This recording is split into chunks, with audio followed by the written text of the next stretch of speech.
व्रत का जो नियम है वो एक ही नियम है जो शिव महापुराण के अंतर्गत है। सुबह पूजा की थाली लगाई है। 5 व्रतों का विधान है, छठा व्रत का विधान नहीं है। कितने व्रत?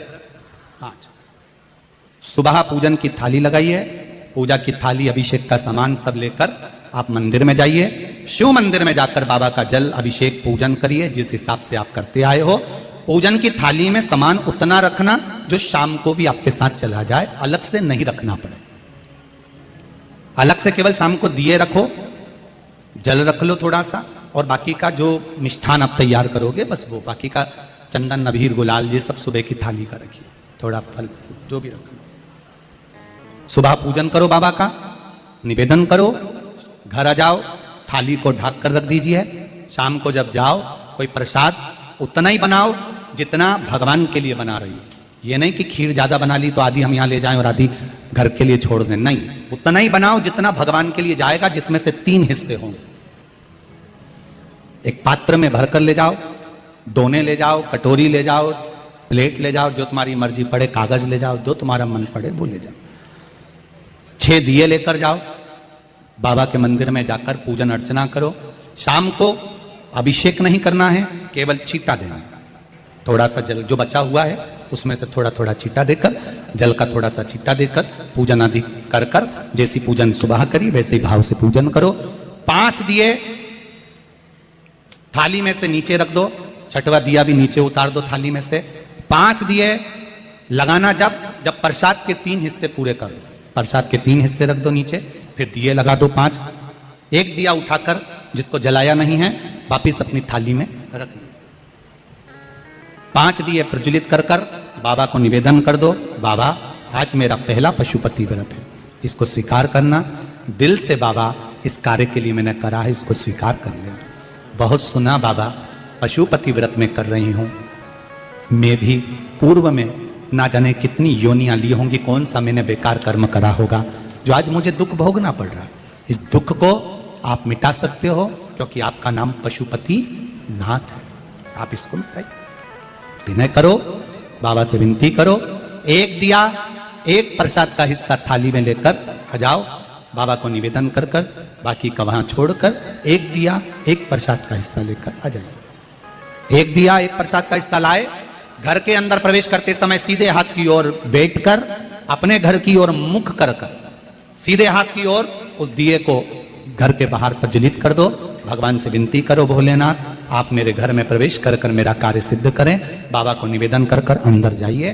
भोजन करने से पहले जो मीठा है, एक हिस्सा प्रसाद का है, उसको खा लीजिए। उस हिस्से में से किसी को नहीं देना, चाहे घर में बच्चे हों चाहे बड़े हों। उस प्रसाद का हिस्सा केवल तुमको खाना।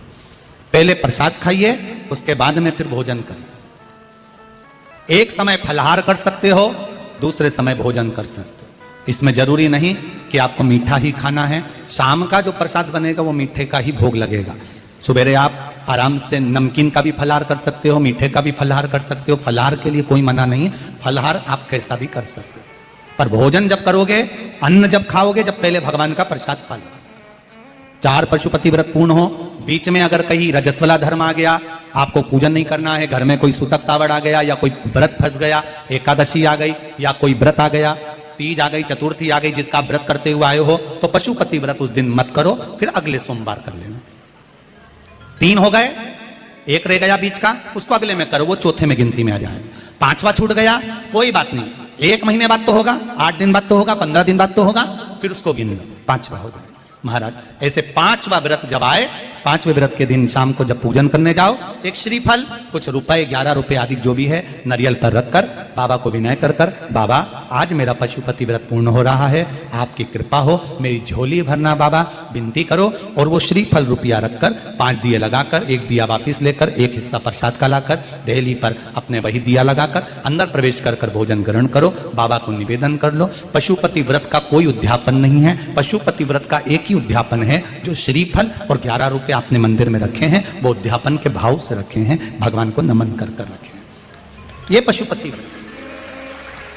अब दुनिया के लोग इसको पशुपति व्रत को कहीं इतनी बत्ती लगा दो, तो इतनी बत्ती का दिया लगाओ, तो ऐसा करो, तो गलत। उसका नियम जो है वो एक ही, उस नियम के अलावा कोई नहीं। आप प्रेम से करो, स्नेह से करो, उसको दिल से विचारो, मन से विचारो।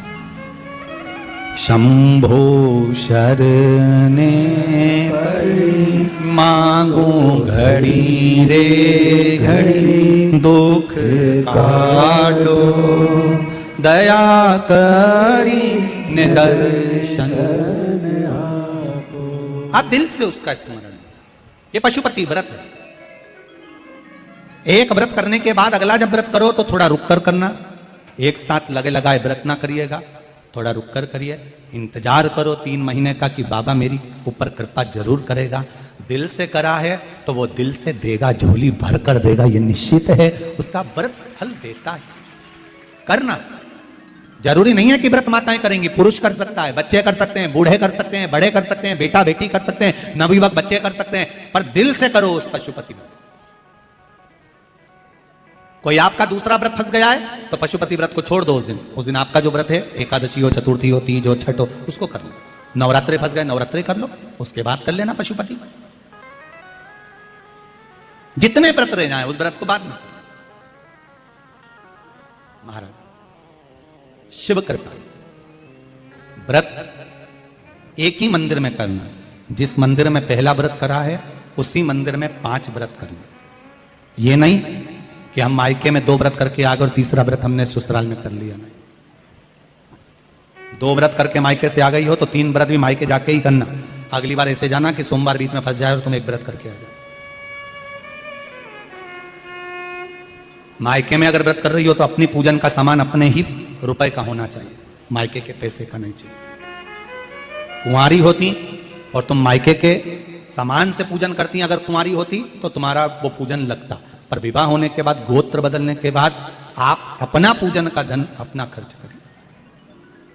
हम तो यहां तक कहते हैं मंदिर में भी अगर लोटा भरा हुआ रखा है, मंदिर में बाल्टी भरी रखी है, आप पहले अपना कुछ रुपया दान पेटी में डालकर फिर आप उस लोटे का प्रयोग करो। पीपल के पेड़ के नीचे पूजन करने गए, आंवले के पेड़ के नीचे पूजन करने गए, बड़ के पेड़ के नीचे पूजन करने गए, किसी की लगी लगाई थाली मिल गई, सामान मिल गया, उसके सामान में से आप मत चढ़ाइए। आपके पास जो सामग्री है आप उससे पूजन करें। अपने पड़ोसी से 1 रुपया भी मांगकर भगवान को मत दीजिए। जिस भगवान को देते हो उस भगवान को बुरा लगता है कि मेरे सामने खड़ी होकर हाथ पड़ोसी के आगे फैला रही है, तुम मुझसे मांग, मैं तुझे झोली भर कर दूं। प्राप्त हुआ। बहुत सुंदर प्रश्न है आपका गुरुजी। पशुपति व्रत में जो 6 दिए लगाए जाते हैं उसमें बत्ती गोल लगाना चाहिए कि लंबी लगाना चाहिए? प्रश्न बहुत अच्छा है, एक बार जोरदार ताली बजाओ भगवती साहू के लिए। बहुत अच्छा प्रश्न है। हमने पहले भी कथा में कहा कि शंकर भगवान के मंदिर में पार्वती भी है, शिव भी है, दोनों विराजमान है। आप दोनों तरह की बत्ती शंकर के मंदिर में लगा सकते हैं। जहां देवी के मंदिर में अकेली देवी होती है तो वहां पर फिर लंबी बत्ती का क्रम आ जाता है। पितरों की पूजन हो रही होती है, लंबी बत्ती का क्रम आ जाता है। पर जहां पर देवादिदेव महादेव भी हैं, पार्वती भी है, वहां आप गोल भी बत्ती समर्पित कर सकते हो, लंबी भी बत्ती लगा सकते हो, उसमें कहीं दोष नहीं आएगा। फिर आपने वर्णन करा 5वां व्रत पूर्ण होने पर 108 पुष्प या चावल बेलपत्र चढ़ाते हैं। सबको एक साथ चढ़ा देना चाहिए कि एक एक करके चढ़ाना चाहिए? वैसे शास्त्र रीति के अनुसार पशुपति व्रत में जो 5वां सोमवार पूर्ण होगा और आप 108 अगर कोई वस्तु चढ़ा रहे हो तो एक एक कर श्री शिवाय नमस्तुभ्यम, श्री शिवाय नमस्तुभ्यम, एक एक कर चढ़ाना चाहिए। एक साथ हाथ में लिया और एक साथ नहीं चढ़ा, एक एक कर चढ़ाना। बहुत अच्छा प्रश्न है। एक प्रश्न जो आपने किया था उसका उत्तर इस कथा में चल रहा है, नंदी वाला। जो प्रश्न आपने तीसरा करा है उसका उत्तर इस कथा में चल रहा है। ये आप कहते हो कि मंदिर से जाते समय नंदी के कानों में कहकर चले जाओ। बैठिए बैठिए बैठिए। बहुत सुंदर प्रश्न है आपके, बहुत भाव से और आनंद से आपने करा, और जनमानस के कल्याण के प्रश्न है। ये केवल आपके लिए नहीं है, ये सबके लिए इतने जोरदार प्रश्न हैं। जो गलती भी करते होंगे तो उसको सुधार सकते। आपने कहा कि नंदी के कानों में कहना चाहिए। लोग हंसते हैं, कहते हैं बताओ वो नंदी के कानों में भगवान को कहना चाहिए। वैसे तो हम आपको एक बात बताते हैं कि दुनिया के लोग किसी दूसरे धर्म की कभी हंसी नहीं उड़ाते। दुनिया के लोगों को दूसरे का धर्म अच्छा लगता है। दुनिया के लोग सबसे ज्यादा हंसी उड़ाते हैं तो हमारे सनातन धर्म की ही उड़ाते हैं, और उसे खुद उड़ाते हैं, दूसरा उड़ाने वाला नहीं होता। दूर के ढोल हमें समझ में आते हैं, उसका धर्म हमें समझ में आ गया, उनका क्या है ऐसा है, आओ कुछ नहीं, उनके धर्म में ऐसा है, कितना आनंद हमें दूसरे के धर्म में लगता है। हमारा सनातन धर्म हमको बुरा लगता है, हमारे सनातन धर्म में बुरा लगता है।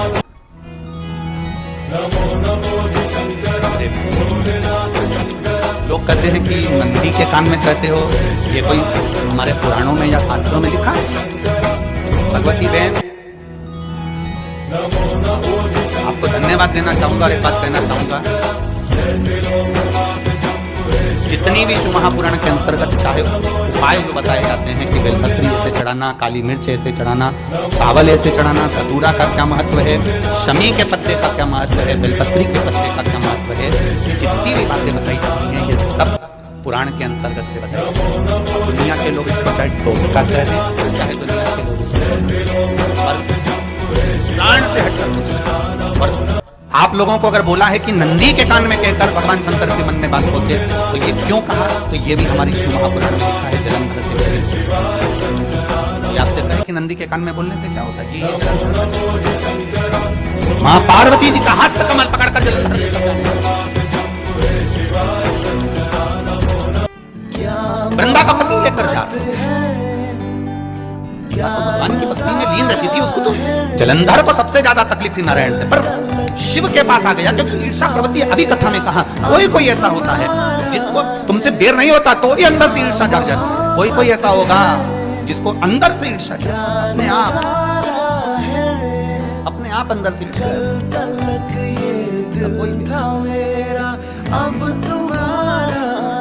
भीतर से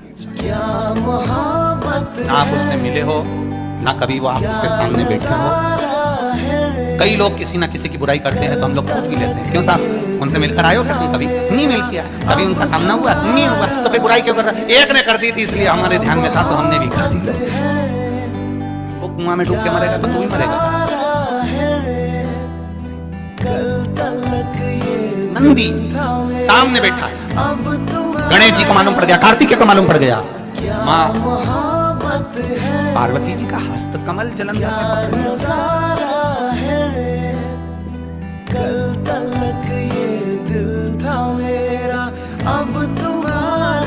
गणेश जी को क्रोध आ गया और गणेश जी को शिव जी को जगाने लगे, पिताजी पिताजी पिताजी, पिताजी उठिए, पिताजी जागिए, पिता को जगा रहे। भगवान शंकर क्या करें हम, जलंधर के पास में इतना बल है, इतना बल है, तो पिता की आज्ञा नहीं होगी तो हम कैसे मार देंगे इसको? माँ ने आज्ञा करी थी कि जलंधर उसको तारकासुर को मार दो, तो कार्तिक शिव जी की आज्ञा नहीं तो हम उसको कैसे मारें? क्या करें? सब कुछ गणेश जी ने देख लिया, शंकर जी के ऊपर बहुत बहुत बहुत बहुत प्रार्थना कर कर देख ली, पर शंकर जी नहीं चाहते। विनायक ने, गणेश ने, जितने लोग आस्था चैनल पर कथा सुन रहे हैं, जितने लोग फेसबुक यूट्यूब पर कथा सुन रहे हैं, बात को याद रखना कि नंदी के कान में कहने से क्या होता है, तो इस कथा से आखिरी में गणेश जी को लगा, किसको? शंकर जी भी तप में है, नंदी भी तप में है, किसको कहूं? शिव जी को कह के कर थक गया, पिताजी को बोल बोल कर थक गया, पिताजी अब मैं किसको कहूं ये बात, किससे कहूं?